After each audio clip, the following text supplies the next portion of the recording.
O que é unha regueifa, unha riña, supongo. É unha discusión. Non teño nin idea. Unha regueifa, non. Unha garrafa, sí. Non tengo ni idea. Pois eu creo que son cancións populares ou discusións populares entre dúas persoas. Xo máis ou menos que canta, chamalle un ou outro, non, cantando. Bueno, casi insultan cantando, unha cousa parecida así. Un se replica a outro, algo así, non sei se é algo parecido. Es un rap gallego. Yo sé lo que es una regueifa, es una movida que escribían los gallegos, que era como las batallas de gallos, pero rollo para atrás, o sea, para... O sea, antiguo, que se picaban, se picaban. Sí, se picaban y tal, los trovadores y los juglares y tal. Soy un chico estudioso. Regueif é unha palabra árabe que quere decir molete de pan, pero feito con ovo. E resulta que na regueifa danza, bailábase na boda unha regueifa con un molete de pan na cabeza adornado con ovo. Cando se casaba alguén nun lugar, nun barrio, nunha aldea daquelas, pois normalmente non tiñan recursos para invitar a todos os seus conveciños, a parte dos familiares, non? Digamos, facíase como un bolete de pan para repartir, digamos, entre a xente que non podía asistir á boda, non? Entón, os veciños que non podían asistir, digamos que o que facían era desafiarse dialécticamente para ver quen tiña o dereito de repartir o bolete, non? A regueifa é improvisación. E creo que todos os seres humanos en todas as culturas do mundo teñen esa capacidade de improvisar. Cando se fai sobre unha música de acordeón diatónico na Radio de Portugal, pois chamanlle cantares do desafío, que son estas señoras que cantan con esas voces tan agudas. Cando se fai nos casamentos, cando se fai nos casamentos, nos ancares chamanlle os brindes. Cando se fai con... Eso é a regueifa de Bergantiños. E cando un rapaz está improvisando sobre unha melodía, pois está facendo hip hop rap. Rap de comer. Un tipo de baile, non? Pois eu creo que é unha regueifa moderna. Una música que puedes cantar sobre cualquier cosa. A rap, sí, es un estilo de música moderno. Creo que proviendo de Estados Unidos, ¿no? Los suburbios de los barrios de Nueva York y tal, ¿no?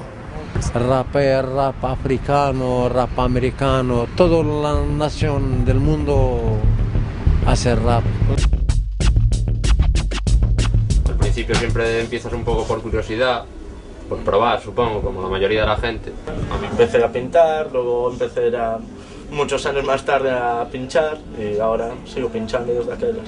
Escribía, tal, empecé a rapear, pouco a pouco pois coñecimos, que sei, vas facendo temas, non sei que, tal, fixemos un garito para ensayar, nos juntábamos ali con 15, 16 anos, pois os colegas, que nos molaba o rap, que éramos 5 aquí en Orbit, sabes? Coñecíamos a un colega en Coruña, outro en Santiago, sabes? Para de contar. Pois, cando eles principiaban, necesitaban sparrings. Non podes, claro, non podes regueifar, facer un encontro de regueifeiros e cantar contigo mesmo todo o tempo. Tiven a sorte de coñecer os grandes que quedaban a Calviño de Tallo, a Costa de Sabiña, tamén a Suso de Xornes, e logo a nova fornada de regueifeiros, que é o Pinto de Herbón, o Luis Caruncho. Nunca sabes como te metes, pero de repente te miras regueifando. Eu empecé regueifando, que se dice oficialmente, nunha comida, que nos sitios onde suelo defenderme mellor, nas comidas. Como podes comprobar? Entonces, nesa comida estaba Pinto improvisando, así meténdose un pouco con toda a xente das Rías Baixas, e digo, bueno, estes teño que defender o seu. E ala me lancei a por él. E desde aquella, pues, estamos aquí los juntos. Hai matrimonios que duran mucho menos.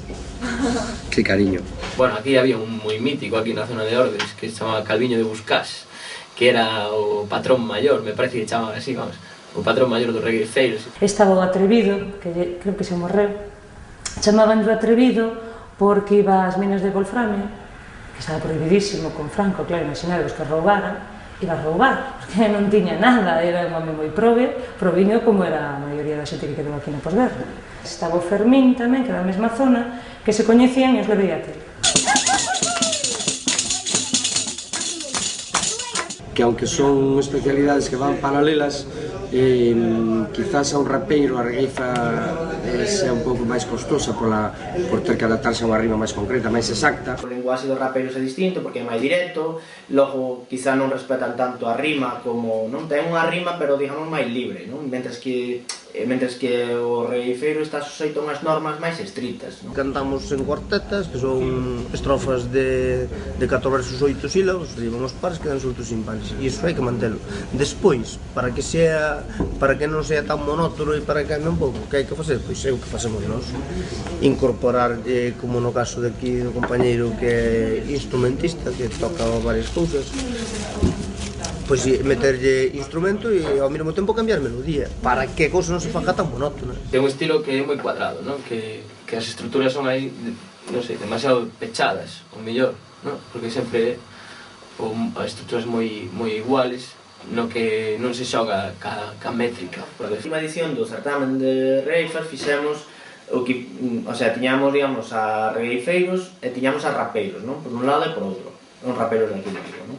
Entón, pois, primeiro villaron os regueifeiros, fixeron a súa historia, logo villaron os rapeiros e tamén fixeron o seu rollo. Entón, logo, ao final, pois o que se fixo, digamos, foi porse os rapeiros no lugar dos regueifeiros e os regueifeiros no lugar dos rapeiros, non? E a verdade, foi un xogo, aquí é escacharrante. Para o público é máis agradecido situarte no contexto que estás, como fixo Pinto cos rapeiros, baixando os pantalóns, ou con cualquier tipo de vestuario, cualquier tipo de... Baixar non baixei, non? Bueno, home... Arrimeinos un pouco máis abaixo. Home, nadie dice que tú fixeras un streets que serías capaz tamén. Tranquilo, non estamos falando disso. Vai escoitar miña nai esta. Tu nai está aí ao lado e se ven ainda che dá unha tunda. Entón, o tema de teatralizar a regueifa tamén é moi positivo. O bonito e o brillante da regueifa é eso, que é no momento. E o que se te ocurre, o largas. De todas formas, hay gente que lo digas como lo digas, le parece mal siempre. ¿Sabes? Claro, es así, es una guerra de opiniones o algo así. E se lle parece mal a xente? Pois lo sentimos, nosotros somos así, depredadores de la palabra. Olá, meu Luís, tu tens a ideia louca, a minha toco com a mão, a tua tocas com a boca. Sabe todo, tu tens a cabeça louca, pero falo bem assim, sabe tu da gente aqui que a tua gaita vai moi velhinha. Olha lá, tu tens morrinha, e desculpa o abuso, a minha gaita está velhinha, mas eu ainda lhe dou uso. Foi falar este luso, já me tem incomodado, tem-na toda escondida detrás do traço caducado. E olha lá, estás enganado, eu vou-te dizer agora, quando é para o trabalho eu ponho a gaitinha de fora. Vou falar eu agora, mira eu que me destripe, não nas tenhas tão de fora, qualquer dia colhe a gripe. Olha, quem quiser que estique, ouça lá, ó minha amiga, não se vê a gaita dele, está tapada com a barriga.